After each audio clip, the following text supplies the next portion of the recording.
नमस्कार।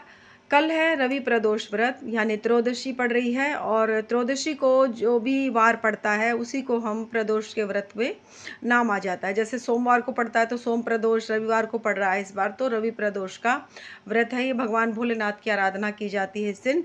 भगवान भोलेनाथ की आराधना करने से मनुष्य की गृहस्थी सुचारू रूप से चलती है, अखंड सौभाग्य का वरदान मिलता है।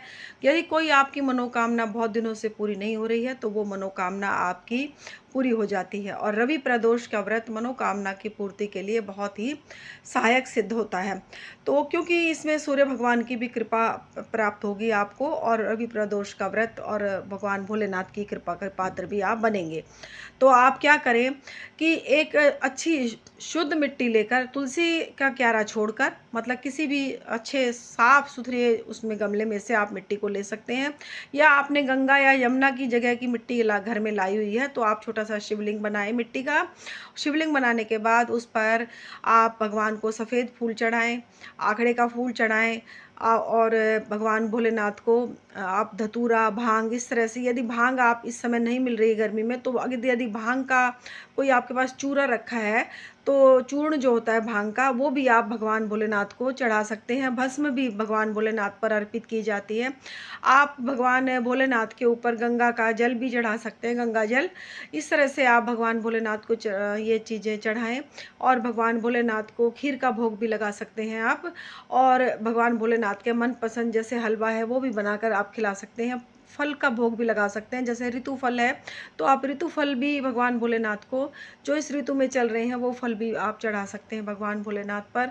तो शमी का पत्र भी चढ़ा सकते हैं। यदि आप शमी के फूल चढ़ाएं, शमी के फूल आपके पास नहीं है तो शमी के जो पत्ते होते हैं वो चढ़ा सकते हैं। आखड़े के फूल चढ़ाए, आखड़े के पत्ते भी चढ़ा सकते हैं भगवान भोलेनाथ पर।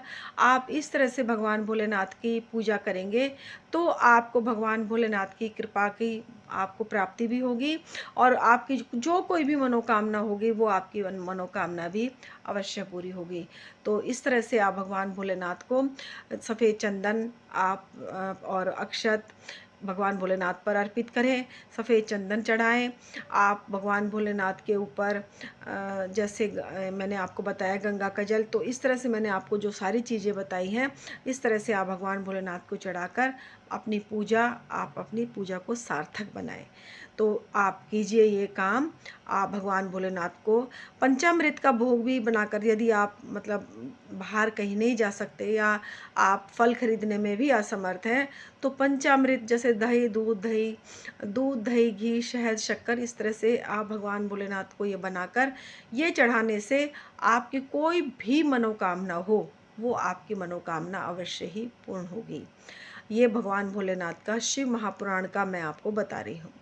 तो आप इसे कीजिए और अपने जीवन में, यदि जैसे कई लोग रवि प्रदोष का ही नियम लेते हैं करने का तो आप इस तरह नियम भी ले सकते हैं, लेकिन कई लोग जैसे 24 त्रयोदशियाँ भी करते हैं तो आप ये इस तरह से त्रयोदशी का व्रत करने वाला व्यक्ति बहुत ही धनवान और आरोग्यवान और संतानवान सिद्ध होता है।